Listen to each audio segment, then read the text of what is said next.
First, a really important conversation about men and postnatal depression. Hack. We're going to talk about men and what men go through, but let's just be really clear about this. Right. Women carry the load. I remember talking to my wife. Literally. Quite literally. On Triple J.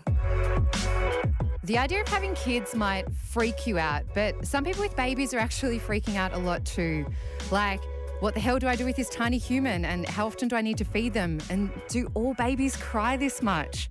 A lot of attention is given to mums during and after pregnancy, and we hear about mums at times experiencing postnatal depression. But did you know that dads can actually go through it too? Tassie reporter April McLennan brings us this story.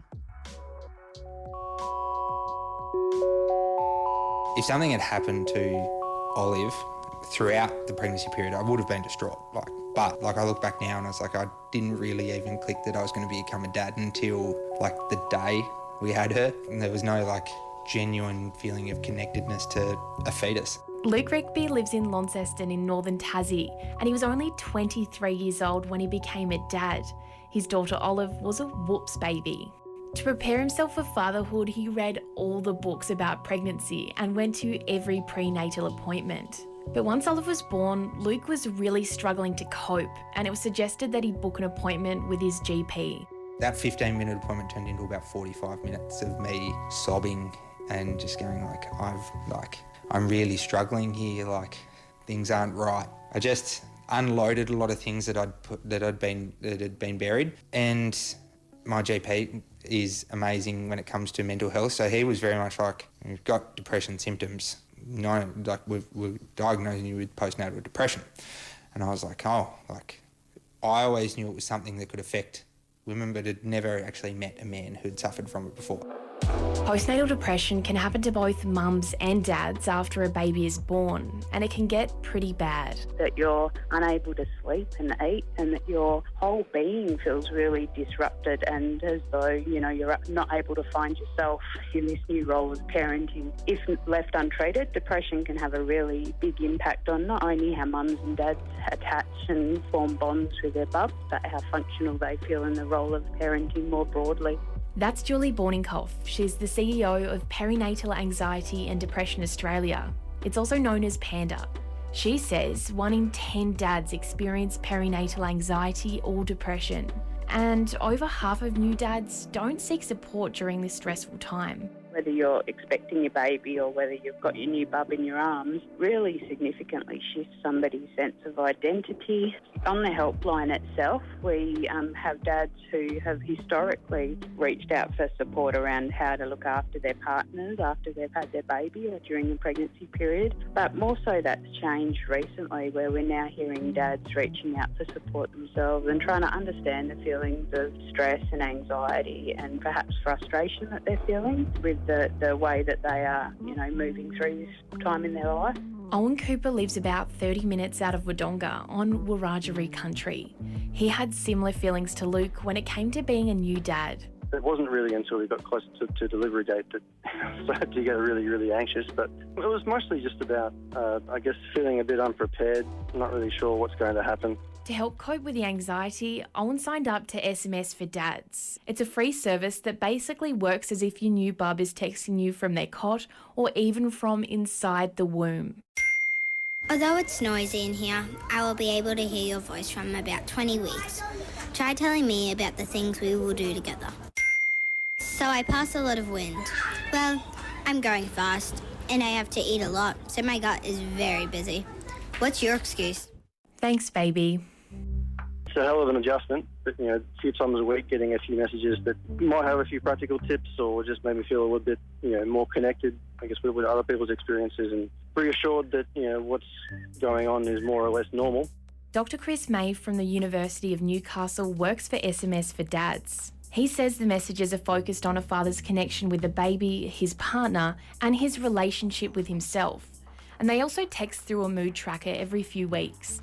We know that peak crying is around 6 to 8 weeks after they're born. So we start sending messages about crying from about 5 weeks on. And in the middle of that, they'll get a message that says, crying can be really difficult and challenging at this time, infant crying. How are you coping with that? And then he gets to answer a few questions. when he answers those questions, he gets a response back. If he says he's going okay, the message will say, good on you, mate, carry on. That's fantastic. If he says, I'm struggling a bit, it starts to explore that with him, and at some point it might say, do you need to talk to someone? Almost half of first-time dads think postnatal depression and anxiety is a sign of weakness. And while Luke is seeking help, he actually still struggles with the stigma surrounding his diagnosis. There's fears of being seen as weak. There's fears of being seen as not a real man. There's fears of being seen that you're a failure. And they were all fears that I had and still have. Hack on Triple J. That's April McLennan reporting. And if that story's made you realise that you might need to talk to someone, you can always call Lifeline on 13 11 14. We've got a great text here. It says, lots of pressures on dad once babies are born. Often it comes with feelings of being torn between working hard at a job to provide and spending time at home and helping to care for the babies. Thanks so much for that message. Someone else says, SMS4dads is the best. I just had a boy 8 months ago and it was really, really helpful.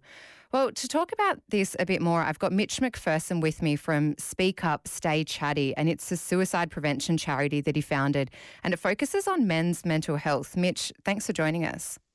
Thanks for having me, Joe. Just to start with, do you think there's even more of a stigma with postnatal depression for men and for men to reach out and get help for this? Because, as we heard, it's kind of traditionally been perceived as a women's issue. Absolutely, yeah. I've been doing a little bit of reading about this. I think between 3 and 10% of men will experience postnatal depression. But look, I think I don't see postnatal depression too dissimilar with a lot of mental health issues that men might experience, where that stigma plays a huge part in that. I think, I mean, for me as well, you know, being a dad and having another one on the way, there's certainly that thought process that, look, if in this situation with us three here as a brand new family, if anyone's going to struggle, you know, it probably should be my wife. So, you know, I sort of felt like, not that I was going to go through it or I was feeling that way, but I sort of feel that if I did, I'd sort of felt like I didn't have a right to feel down if I did start to feel that way. So, look, stigma's a massive player in that. For all those types of mental health issues that thus males might face. Yeah, I read that one guy said that he felt selfish for needing support at this time, and that kind of goes to what you're saying, like this idea of shame or guilt, that they would be the one that would need help at this time. Yeah, absolutely. Yeah, I mean, there's challenges with breastfeeding and soreness and the mental roller coaster that your wife has been through. I mean, there's so much that the wife, that the female does. So as I said, you know, I didn't myself experience in my own experience, I absolutely did not feel that I was ever, you know, wavering or going down that path. But look, there's no doubt that there's men out there that would see their wife and what they've been through and brought a human into the world, and how amazing that is. To ever think that they could put their hand up and say that I'm struggling. So I think there's certainly a lot more work there's lots of work being done. We as an organisation are looking to break down the barriers and encourage men all forms of life to go and seek support. But look, no doubt this is one that's probably a little bit more taboo than others for sure. Yeah, and you said that, as you said, you've got a kid yourself, that this time it must be such a huge adjustment for people, even with, you know, for everybody and for parents, their lives change so suddenly and it's all about the baby. It's not about them. There's less opportunities to socialise. All of that stuff must be really not good for mental health. No, absolutely. And look, life changes so much. And I mean, I always say that it's the biggest challenge of your life, but as equal to that, it's the greatest blessing on earth as well. And it's so important to focus on all the amazing things that it brings and the new love that you found. There's no love for me personally than your own child. It's amazing. But look, there are so many things in your life that change, and you often are found left wondering what you did with all your spare time. And with that, you know, like, I mean, I love my job and I've found purpose in my life and do as much as I can. But there's also that the challenge for me is prioritising, you know, my wife and my little one, who I love so much to spend time with. But at the end of the day, there's so many challenges around that that I'll continue to face. But look, I always say to anyone that is experiencing going into becoming a parent or becoming a dad, that you can never ever prepare for it. We did classes. I even went off and did a beer and bub session. We sat around with blokes and spoke about the birth and how it was going to go. But I think the greatest advice I've ever had along the way is to never ever write your book before. Never ever read the book before you've written it. You know, it's so important to just take it as it comes, because every child is different. Every mother experience is different. Every dad has their own experience with it as well. So it's certainly my advice is to take it as it comes, but never be afraid to ask questions along the way. I think that's one of the most important things that we can do. Yeah, and just lastly, do you think that there's been a change, and this kind of reflects that change in the expectations on men and dads and their role as a parent these days compared to previous generations? Like that previous text saying he felt expected to provide, but then also, provide a lot more support at home as well than probably previous generations than guys were expected. Absolutely, yeah, and I think empowering women as well. Becoming, CEOs, and that's spoken about a lot more, and the passion around that I think is absolutely wonderful, and no doubt that's probably changing that perception as well.